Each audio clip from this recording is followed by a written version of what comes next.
Assalamualaikum warahmatullahi wabarakatuh.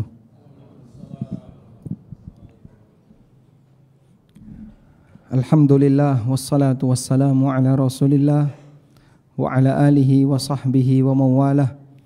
Wa ashhadu an la ilaha illallah wahdahu la syarika lah. Wa ashhadu anna Muhammadan abduhu wa rasuluh. Sallallahu alaihi wa ala alihi wa sahbihi wa man tabi'al huda ila yaumil qiyamah. Alhamdulillah, puji syukur kita haturkan kehadirat Allah. Malam ini kembali kita melanjutkan kajian tafsir Ibnu Katsir untuk surat Al-Baqarah. InsyaAllah yang akan kita baca mulai dari ayat 243. Allah subhanahu wa ta'ala berfirman, Alam tara ilal ladzina kharaju min diyarihim wahum ulufun hadharal maut faqala lahumullah mutu thumma ahyahum innallaha ladzu fadlin 'alan nas walakinna aktsaran nasi la yashkurun. Tahukah kamu tentang orang yang mereka keluar dari kampung halamannya, dari negerinya, wahum ulufun, dan jumlah mereka ribuan, hadharal maut, karena takut mati. Faqala lahumullah, lalu Allah Ta'ala berfirman kepada mereka, mutu, matilah kalian semua. Lalu semuanya mati. Thumma ahyahum, kemudian Allah menghidupkan mereka. Innallaha ladzu fadlin 'alan nas, sesungguhnya Allah memiliki banyak karunia kepada umat manusia, walakinna aktsaran nasi la yashkurun, namun kebanyakan umat manusia tidak mensyukurinya. Baik. Ayat ini salah satu di antara sekian banyak ayat yang menjelaskan bahwa Allah Subhanahu wa ta'ala mampu menghidupkan kembali makhluk yang sudah mati. Yang itu diingkari oleh orang musyrikin. Bahkan menjadi salah satu di antara titik sengketa antara Nabi SAW dengan orang musyrik adalah berkaitan dengan keyakinan apakah ada kebangkitan pasca kematian. Sampai salah satu di antara mereka, Al-As bin Wa'il, membawa tulang orang yang sudah mati, ditaruh di hadapan Nabi SAW. Lalu dia mengatakan, May yuhyil 'idhama wa hiya ramim. Siapakah yang akan menghidupkan tulang ini ketika dia sudah jadi tanah? Qul yuhyihal ladzi ansha'aha awwala marrah. Maka jawablah wahai Muhammad, sesungguhnya yang menghidupkannya adalah zat yang pertama kali menghidupkannya, yang pertama kali menciptakannya. Maka sebagaimana Allah Subhanahu wa ta'ala mampu untuk menciptakan makhluk yang sebelumnya tidak ada, Allah Subhanahu wa ta'ala mampu untuk menghidupkan kembali makhluk yang sebelumnya pernah ada, pernah hidup, lalu dia mati. Dan tadi kita sampaikan bahwa ini salah satu di antara akidah yang menjadi titik sengketa antara Rasulullah SAW dengan orang musyrikin. Bahkan sampai mereka bersumpah di hadapan Allah, kalau orang yang sudah mati tidak akan dibangkitkan. Wa aqsamu billahi jahda aymanihim la yab'atsullahu may yamut. Mereka bersumpah atas nama Allah dengan sumpah yang sungguh-sungguh, la yab'atsullahu may yamut. Allah tidak akan membangkitkan orang yang sudah mati. Baik. Sehingga makhluk mati semua kita sepakat. Muslim maupun kafir sepakat bahwa siapapun yang hidup pasti akan mati. Namun apakah pasca kematian ada kehidupan yang kedua? Dalam hal ini manusia terbagi menjadi dua. Ada yang percaya dan ada yang tidak percaya. Orang ateis itu enggak percaya kalau setelah kematian akan ada kehidupan yang kedua. Termasuk juga kaum musyrikin. Mereka tidak percaya kalau nanti akan ada kehidupan yang kedua pasca kematian. Sedangkan orang yang beragama samawi, mereka meyakini setelah kematian akan ada kehidupan yang kedua. Beberapa keyakinan seperti ini beragam dan kita dipandu oleh Allah Subhanahu wa ta'ala bahwa pasca kematian akan ada kehidupan yang kedua dalam rangka menjalani hisab. Dan di antara pernyataan dalam Al-Quran, kenapa harus ada kehidupan yang kedua pasca kematian? Karena itu bukti keadilan Allah. Itu bukti keadilan Allah. Sehingga siapa yang meyakini bahwa tidak ada kehidupan yang kedua pasca kematian, sama dengan mengatakan keadilan Allah cacat. Ada yang kurang dari keadilan Allah. Kok bisa demikian, Pak? Allah Ta'ala berfirman, "Fama yukadzibuka ba'du biddin, alaihissallahu biahkamil hakimin." Kenapa sebagian di antara mereka mendustakanmu dalam masalah hari kiamat? Alaihissallahu biahkamil hakimin. Bukankah Allah adalah zat yang paling adil, yang paling bijaksana? Sehingga ketika orang mendustakan kiamat, itu sama dengan apa? Mengatakan bahasanya Allah tidak adil. Kok bisa demikian, Pak? Sebab keadilan di muka bumi ini tidak ditegakkan sempurna. Keadilan di dunia ini tidak sempurna. Ada enggak keadilan di muka bumi ini?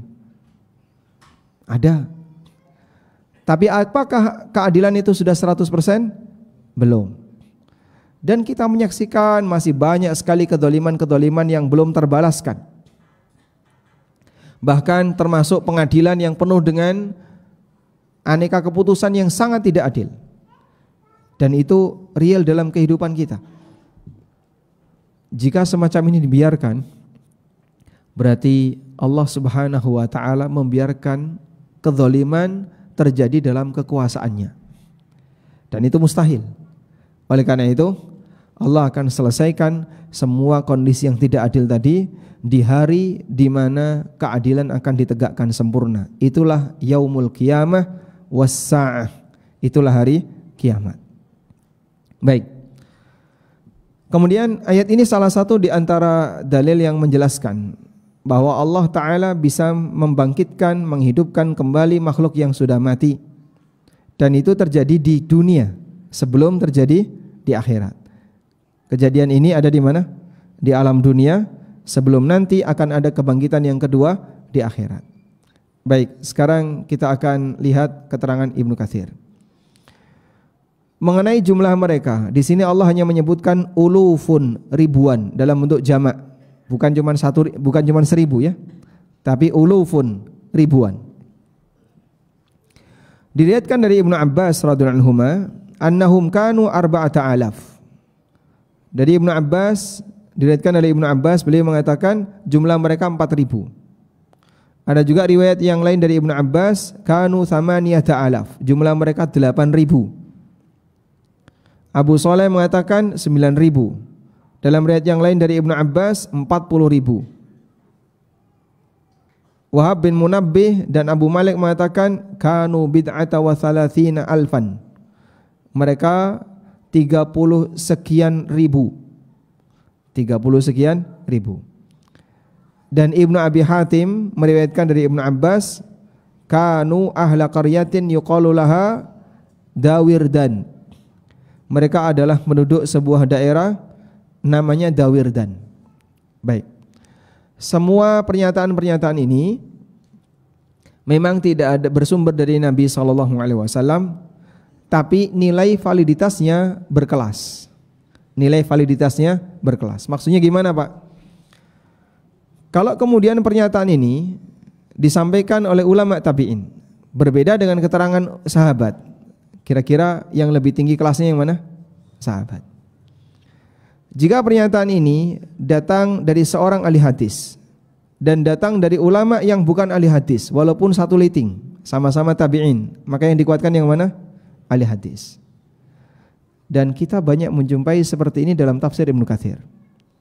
Nah, di sini ada salah satu keterangan yang disampaikan oleh Wahab bin Munabbih.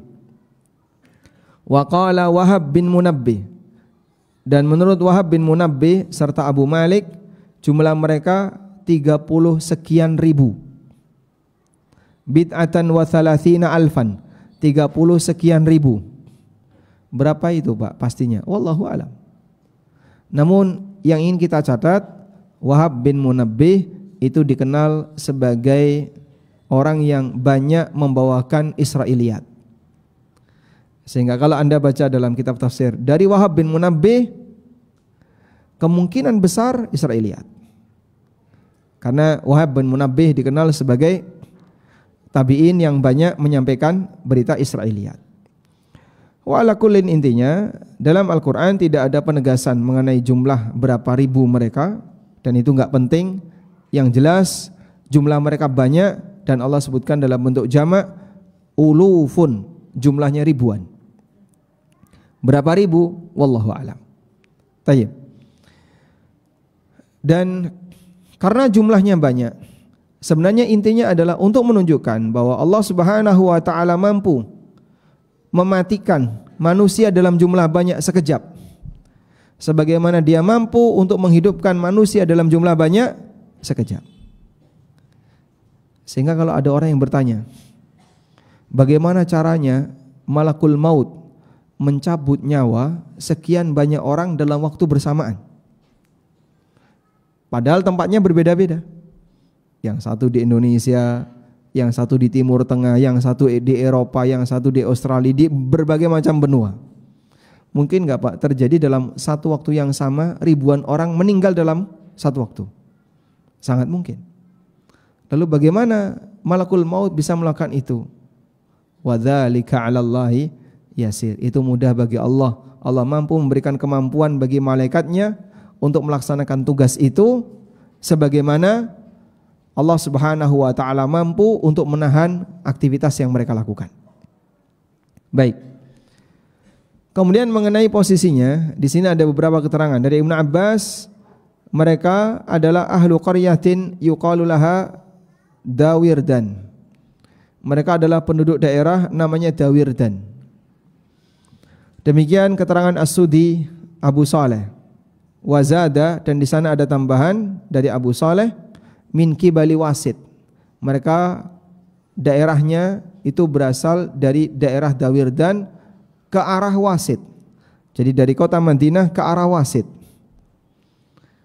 Wa qala Sa'id bin Abdul Aziz, dan kata Sa'id bin Abdul Aziz, kanu min ahli Adri'at. Mereka berasal dari daerah Adri'at, dan beberapa riwayat yang lain. Intinya karena tidak ada keterangan yang valid dari Nabi SAW, maka kita boleh menceritakan, tapi apakah percaya 100% betul dari situ? Wallahu alam. Wal ilmu indallah. Kita serahkan ilmunya kepada Allah. Sebab begini, ketika ada berita Israiliyat atau cerita pelengkap yang itu tidak disebutkan dalam Al-Quran, tapi datang dari keterangan para ulama tafsir atau dari para ulama tabi'in atau dari para sahabat, boleh diceritakan. Namun apakah diyakini 100%? Di sini kembali kepada keterangan, di mana ketika tidak ada dalil, maka kita kembalikan kepada ilmu Allah Subhanahu wa taala. Baik. Waqi' bin Jarrah menyebutkan dalam tafsirnya dari Sa'id bin Jubair dari Ibnu Abbas radhiyallahu anhuma. Ketika beliau menyampaikan ayat ini, kata Ibnu Abbas, kanu 4,000 kharaju firaran minat ta'un. Jumlah mereka ada 4.000 orang. Mereka keluar dari kampungnya firaran minat ta'un, karena lari dari wabah ta'un. Lalu mereka mengatakan, na'ti ardon laisa biha mautun hatta idza kanu bi maudhi'i kadza wa kadza qala Allahu lahum mutu. Mereka bilang, kita akan mendatangi satu daerah yang di situ tidak ada wabah yang mengancam kematian. Sampai akhirnya ketika mereka sudah keluar dan singgah di sebuah daerah tertentu, Allah berfirman kepada mereka semuanya, mutu, matilah kalian. Akhirnya famatu, maka mereka pun mati dalam waktu bersamaan. Famarra alaihim nabiyyun minal anbiya. Karena mati bersamaan, berarti jasadnya tidak ada yang mengubur, sehingga jasad mereka ada di permukaan. Suatu ketika ada seorang nabi yang lewat daerah itu. Fada'a rabbahu, lalu beliau berdoa kepada Allah, ayyuhiyahum, agar Allah Ta'ala menghidupkan mereka. Fa'ahyahum, lalu dalam sekejap Allah menghidupkan mereka. Dilihat oleh sang nabi, tulang bertemu tulang, daging kembali membungkus tulang, rambut yang sudah rontok berserakan kemudian kembali menyatu, lalu tiba-tiba mereka bangun. Tiba-tiba mereka bangun. Fadzalika qauluhu azza wa jalla, lalu Ibnu Abbas mengatakan, itulah firman Allah Ta'ala, alam tara ilal ladzina kharaju min diyarihim. Tahukah kamu orang yang keluar dari daerah mereka dengan jumlah ribuan karena takut mati, sampai akhir ayat. Baik. Ini keterangan Ibnu Abbas yang disampaikan oleh Imam Waqi' Ibnul Jarrah, salah satu muridnya Imam Asy-Syafi'i, dalam tafsir beliau, dan beliau sampaikan dengan sanad. Dari fulan, dari fulan, dari fulan, sampai dari Sa'id bin Jubair, dari Ibnu Abbas radhiyallahu anhu. Baik. Selanjutnya Al-Hafidz Ibnu Katsir menyebutkan sebuah kesimpulan riwayat yang lebih panjang. Wa dzakara ghairu wahidin minas salaf. Diriwayatkan dari sejumlah ulama salaf. Anna haula'il qaum kanu ahla baldatin fi zamani Bani Israel. Bahwa mereka adalah satu kaum di masa Bani Israel yang pernah tinggal di sebuah negeri. Istauhamu ardahum. Mereka merasa tidak nyaman untuk tinggal di tanah tempat mereka tinggal. Wa asabahum biha wabaun syadid, di mana mereka tertimpa wabah yang sangat berat. Fakharaju firaran minal maut ilal bariyah. Akhirnya mereka pergi karena takut mati, dan mereka melarikan diri menuju padang belantara. Fanazalu wadiyan afih. Lalu mereka singgah di sebuah lembah yang sangat luas. Dan dikatakan di sini, famala'u ma baina adwataihi. Walaupun lembahnya itu luas, berarti kan ada dua apa? Bukit di sebelah kanan dan kirinya. Saking banyaknya jumlah mereka, mereka memenuhi sampai di ujung-ujungnya. Di sini ada orang dari mulai ujung sampai ke ujung sebelahnya. Isinya orang-orang yang lari dari kematian tadi. Fa arsalallahu ilaihim malakain. Lalu Allah Ta'ala mengutus dua malaikat. Ahaduhuma min asfalil wadi wal akharu min a'lahu. Yang satu datang dari arah bawah lembah, sementara yang satu datang dari atas lembah.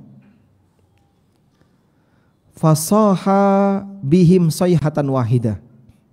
Lalu keduanya berteriak dengan satu teriakan. Malaikat tadi keduanya berteriak bareng dengan satu teriakan. Famatu an akhirihim mautata rajulin wahid.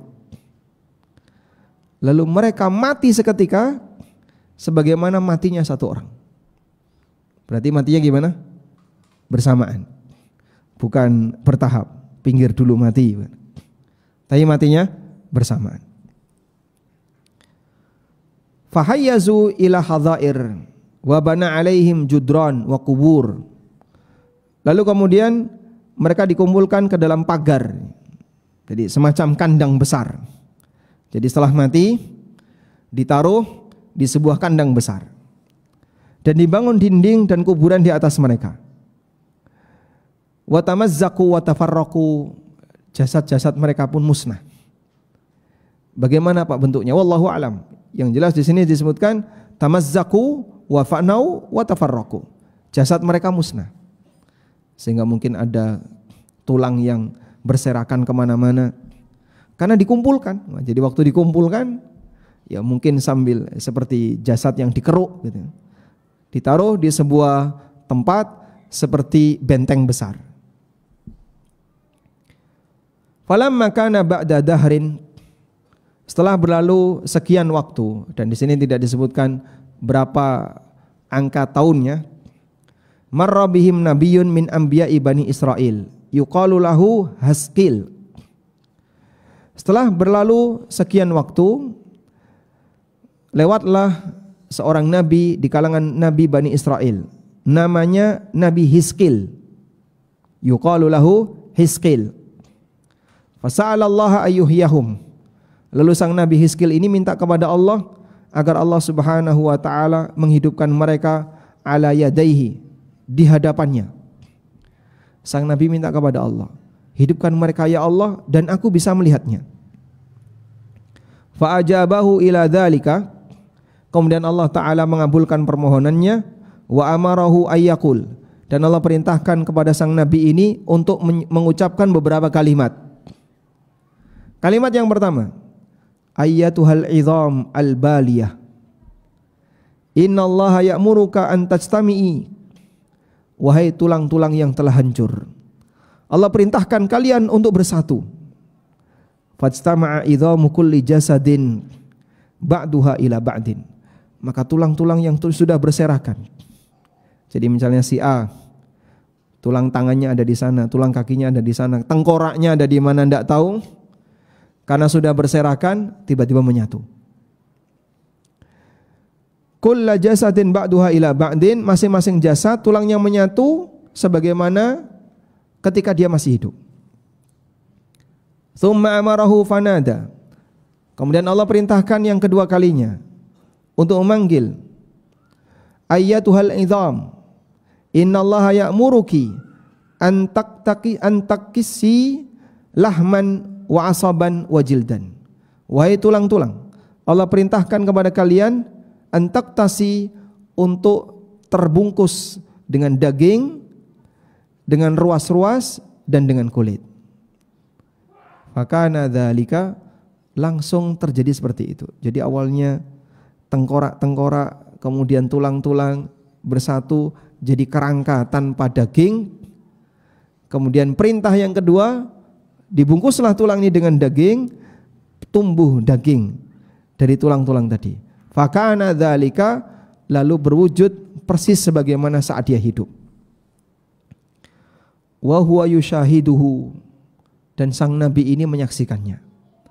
Tsumma amara fanada, kemudian Allah perintahkan kepada Nabi ini untuk menyerukan kalimat, ayyatuhal arwah, innallaha ya'muruki an tarji'a kulla ruhin ilal jasad allati kanat ta'miruhu, wahai arwah-arwah, Allah perintahkan kalian untuk kembali ke masing-masing jasad yang dulu pernah kalian tempati.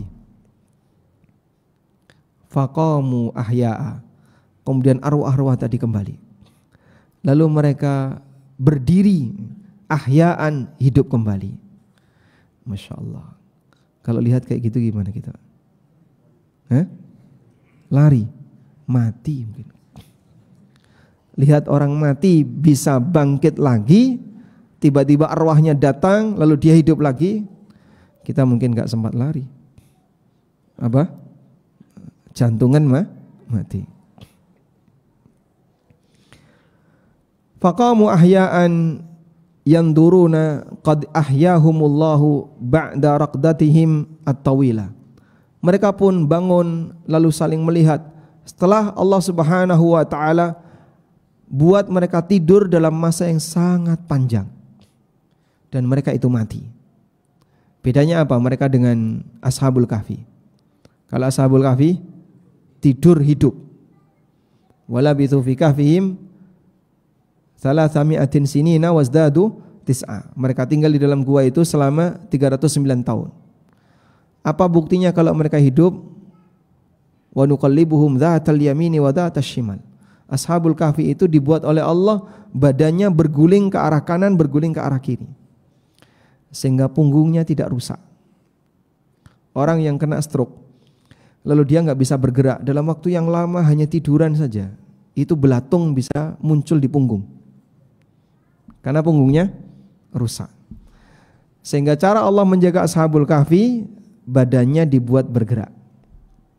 Makanya di antara hak badan adalah bergerak. Mager itu berbahaya.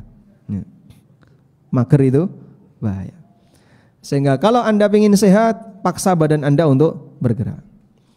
Wahum yaqulun, dalam posisi ketika mereka bangun dan mereka sudah hidup, mereka mengucapkan subhanakallahumma rabbana wa bihamdika la ilaha illa anta. Berarti mereka muslim atau tidak? Muslim. Mereka muslim. Allah Subhanahu wa taala wafatkan mereka dalam sekejap, lalu Allah hidupkan sebagai tanda bahwa Allah kuasa untuk membangkitkan kembali makhluk yang sudah mati kelak di yaumil qiyamah. Lalu kata Al-Hafidz Ibnu Katsir, wa kana fi ihyaihim ibratan wa kana fi ihyaihim ibratun wa dalilun qati'un ala wuqu'il ma'ad al-jusmani yaumal qiyamah. Dalam proses Allah menghidupkan mereka terdapat pelajaran dan dalil yang sangat tegas bahwa akan terjadi hari kebangkitan di mana fisik akan dihidupkan kembali oleh Allah Subhanahu wa taala kelak di hari kiamat. Sehingga yang datang di hari kiamat itu bukan arwah tanpa jasad, tapi arwah berikut jasadnya dibangkitkan oleh Allah Subhanahu wa taala. Dengan cara apa Allah membangkitkan itu? Ada satu tulang yang tidak bisa hancur. Apa namanya? Ajbud danab. Ajbu adzanab. Tulang ekor. Tulang yang lain mungkin bisa rusak. Tulang ekor dipertahankan oleh Allah Subhanahu wa taala dan mereka tumbuh dari tulang ekor. Lalu menjadi manusia utuh, sedia kala Allah jadikan ini sebagai kehidupan yang kedua. Karena itu Allah Subhanahu wa taala mengatakan setelah penjelasan ini, innallaha ladzu fadlin 'alan nas. Sesungguhnya Allah banyak memberikan karunia kepada umat manusia. Apa bentuk karunia itu? Ai fi ma yurihim minal ayatil bahirah wal hujajil qati'ah wad dalalatid damighah. Yaitu Allah tampakkan kepada mereka tanda-tanda kuasanya yang demikian besar dan dalil yang demikian tegas bahwa ini adalah benar. Artinya begini, walaupun Allah kuasa untuk memberikan doktrin, tapi ketika Allah menjelaskan doktrin, itu ada latar belakang dan alasan. Jadi misalnya, Allah mampu untuk menghidupkan makhluk yang sudah mati. Anda pernah lihat nggak peristiwa itu? Saya ulang ya. Allah mampu menghidupkan makhluk yang sudah mati. Apakah Anda pernah melihat makhluk yang dihidupkan oleh Allah padahal dia sudah mati? Pernah lihat? Belum. Baik. Anda percaya atau tidak? Percaya. Berarti apa itu? Bahasa iman. Dari mana Anda percaya?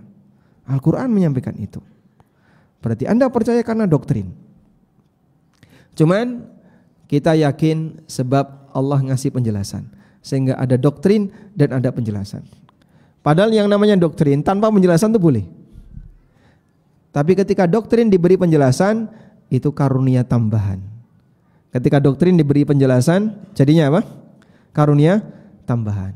Agar keyakinanmu tidak hanya sebatas keyakinan karena doktrin, tapi logika kamu juga dipakai.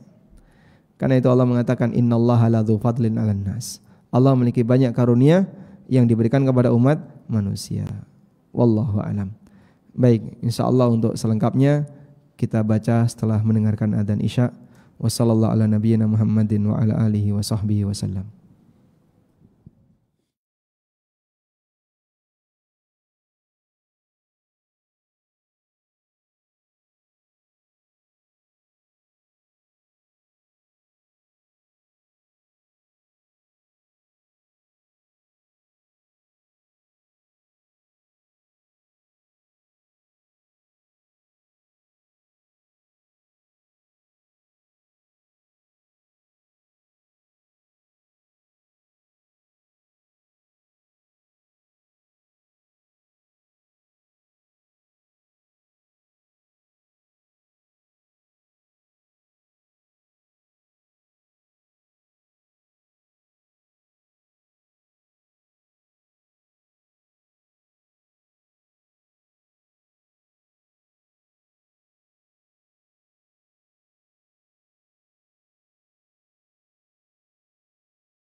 Alhamdulillahi Rabbil Alamin. Wassalatu wassalamu ala ashrafil mursalin Nabiyyina wa maulana Muhammadin wa ala alihi wa sahbihi ajma'in. Wa ashhadu an la ilaha illallah wahdahu la syarikalah. Wa ashhadu anna Muhammadan abduhu wa rasuluh. Inna allaha ladzu fadlin 'alan nas. Sesungguhnya Allah banyak memberikan karunia bagi umat manusia. Dan bagian dari bentuk karunia itu adalah penjelasan. Memberi informasi, menjelaskan sehingga membuat orang makin yakin itu karunia. Maka terkadang orang tua memberikan doktrin kepada anaknya tanpa alasan. Tapi begitu orang tua ngasih alasan, anaknya jadi paham. Oh, maksudnya kayak gini. Begitu paham, ada rasa puas tersendiri. Ada rasa puas tersendiri. Ya sudahlah, kalau begitu saya tinggalkan. Itulah perbedaan antara orang yang dilarang tanpa alasan atau diberi pernyataan tanpa alasan, suruh percaya tapi nggak ada alasan, dengan yang diberi alasan. Seseorang mau masuk ke sebuah negara, dia mengajukan visa, lalu ditolak. Saat ditolak, dia menyampaikan pertanyaan, apa alasan saya ditolak? Itu kan ada dua negara ya. Ada negara yang dia menyampaikan alasan dan ada negara yang tidak menyampaikan alasan. Dan mereka bilang kami punya hak untuk tidak menyampaikan alasan penolakan. Mana yang lebih sakit hati? Mana yang lebih sakit hati? Yang tidak ngasih alasan. Sehingga saat Anda ditolak untuk masuk ke sebuah negara, misalnya visa Anda tidak keluar. Alasannya apa? No reason. Enggak ada alasan. Terserah kami. Kami yang punya wilayah. Sakit hati enggak Anda? Anda mungkin akan, oh saya sakit hati. Tapi Anda tidak punya hak untuk masuk. Paham? Tapi begitu Anda dikasih alasan, kenapa kami enggak boleh? Kamu mengidap penyakit ini. Dan kami tidak mau Anda datang ke sini karena bisa menular. Anda akan bisa lebih menerima. Ya sudah, kalau gitu saya tak pulang. Baik. Walakin aktsaran nasi la yashkurun. Namun umat manusia kebanyakan tidak bersyukur. Al-Hafidz Ibnu Katsir menyebutkan ay la yakumuna bi syukri ma an'amallahu bihi alaihim. Mereka tidak mensyukuri nikmat yang telah Allah berikan kepada mereka. Sehingga sudah jelas seperti itu tetap enggak mau percaya. Lalu mau pakai alasan apa lagi? Kalau sudah dikasih penjelasan puncak tapi tetap tidak mau percaya, maka berarti memang orangnya yang salah, dia yang error, bukan karena penjelasannya yang kurang. Paham ya? Yang error siapa? Orangnya, bukan karena penjelasannya yang kurang. Dari sinilah misalnya ada seorang ustadz, dia ngasih penjelasan tentang hukum tertentu kepada masyarakat. Semua dalil sudah disampaikan. Berikut penjelasan-penjelasannya.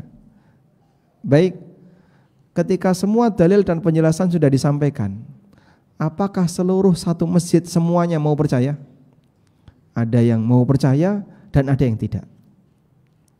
Baik, ketika masih ada yang tidak percaya, tidak mau menerima tadi, apakah sang ustadz bertanggung jawab untuk memuaskan orang ini agar dia percaya?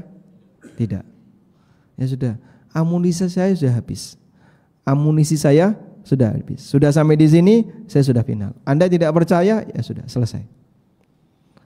Liyuhya man hayya an bayyinah wa yahlika man halaka an bayyinah. Jadi yang penting penjelasan sudah disampaikan, mau diterima maupun tidak.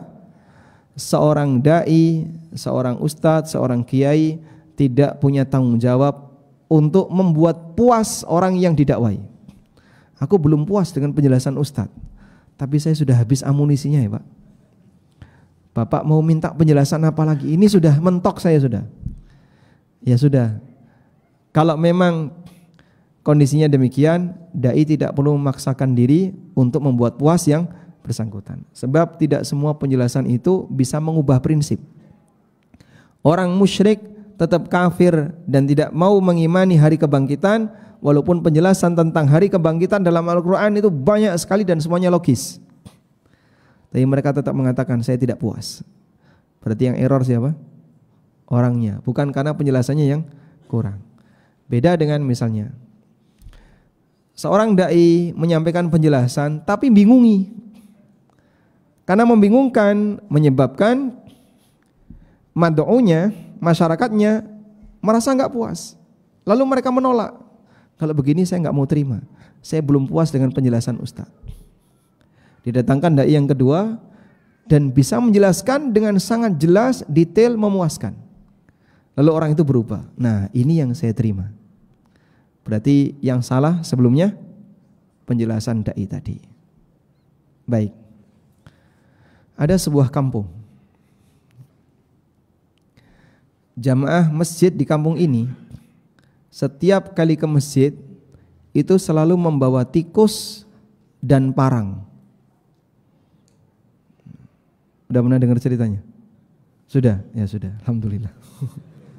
Hah? Belum? Jadi dia setiap kali ke masjid itu bawa tikus sama bawa pisau. Sehingga di depan masjid itu banyak sekali tikus-tikus ya sudah dikurungi ya, diwadahi. Dia membawa kurungan tikus ditaruh di depan masjid. Entah di zaman siapa kita tidak tahu, tapi ada kejadian kayak gitu. Datanglah seorang dai yang dia melihat fenomena ini dan dia menganggap ini hal yang aneh. Enggak pernah ada sunnah Nabi SAW ke masjid bawa tikus sama pisau. Akhirnya dia minta izin, boleh enggak saya ngasih arahan? Silahkan. Diceramai dengan sangat keras, ini bid'ah. Rasulullah SAW tidak pernah mengajarkan seperti ini, jangan dilestarikan, ini kesesatan. Emosi mereka. Kok tiba-tiba langsung dikasih vonis tanpa ada pemahaman latar belakang sebelumnya. Akhirnya sang dai ini diusir. Kemudian dai ini menemui gurunya dan menceritakan kejadian di masjid ini. Maka datanglah sang guru ke masjid itu. Nah, di antara hal yang sangat bijak yang dilakukan oleh sang guru ini, beliau tanya dulu latar belakang kenapa mereka ketika ke masjid itu membawa tikus sama pisau. Lalu mereka menjelaskan, dulu itu pernah ada tokoh agama, mereka menyampaikan hadis ke kami. Idza ataitumus shalah fa'alaikum bis-sikini wal fa'rah. Fa'alaikum bis-sikini wal fa'rah. Kalau kalian mau berangkat salat, bawalah pisau dan tikus. Dan itu salah paham, salah dengar. Teks hadisnya bukan alaikum bis-sikini wal fa'rah, fa'alaikum bis-sakinati wal waqar. As-sakinah dibaca apa? Sikin. Sikin artinya apa? Pisau. Al-waqar terbaca fa'rah, tikus. Sehingga mereka datang dengan membawa tikus dan pisau. Lalu sang guru ini meluruskan, begini, hadis itu yang benar bunyinya kayak gini. Idza ataitumus salata fa'alaikum bis-sakinati wal waqar. Bukan fa'alaikum bis-sikini wal fa'rah. Kalau kamu mau mendatangi kalau kamu mendatangi masjid untuk sholat, lakukanlah dengan penuh as-sakinah wal waqar, tenang dan berwibawa. Jangan sambil berlari, jangan geruda-geruduk, gerusa-gerusu, tapi dilakukan dengan tenang dan jalannya penuh wibawa. Bukan disuruh bawa pisau dan tikus. Baik. Dan dengan penjelasan akan membuat orang itu bisa muqni, bisa menjadi lebih puas, lebih tenang karena dia menerima itu. Nah, dan itu anugerah yang diberikan oleh Allah Subhanahu wa taala untuk hambanya, sehingga penjelasan yang Allah berikan itu memuaskan bagi siapapun yang mau menyimaknya dengan baik.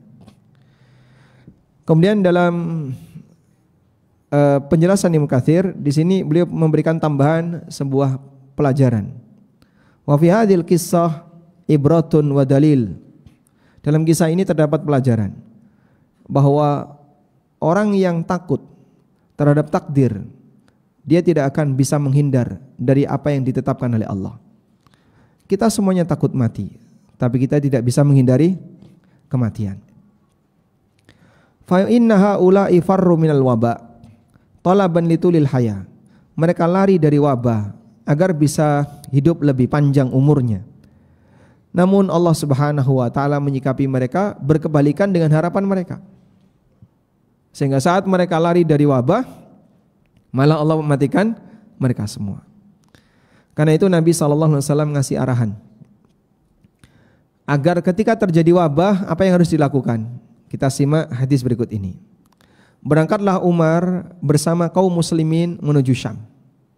Di tengah perjalanan ketemu dengan Abu Ubaidah Ibnul Jarrah bersama pasukannya. Lalu Abu Ubaidah menyampaikan informasi bahwa di Syam terjadi wabah. Sebaiknya apa yang harus kita lakukan? Lalu Umar mengumpulkan senior-senior muhajirin untuk berembuk. Mereka beda pendapat, terjadi debat gak karuan, langsung sama Umar bubarkan daripada debat. Kemudian Umar mengundang orang-orang Ansar, ternyata sama seperti yang dilakukan oleh muhajirin. Akhirnya dalam posisi bingung seperti itu, Abu Ubaidah menyarankan, ya Amirul Mukminin, kenapa kita harus mundur? Apakah kita takut mati? Yang itu sudah ditakdirkan oleh Allah Subhanahu wa taala. Kata Umar bin Khattab, nafiru minal qadar ilal qadar. Kita meninggalkan satu takdir ke takdir yang lain. Hingga datanglah Abdurrahman bin Auf yang tadi tidak ikut dalam rapat karena beliau sedang ada hajat. Kemudian beliau menyampaikan, sami'tu Rasulullah sallallahu alaihi wasallam yaqul, aku mendengar Rasulullah sallallahu alaihi wasallam bersabda, idza kana bi ardin wa antum fiha fala takhruju firaran minhu. Kalau terjadi wabah di sebuah daerah dan kamu ada di dalamnya, jangan kau keluar dari daerah itu. Wa idza sami'tum bihi bi ardin fala taqdamu alai. Tapi kalau kalian mendengar ada wabah di sebuah daerah tertentu dan kamu masih di luar, jangan kau memasuki daerah itu.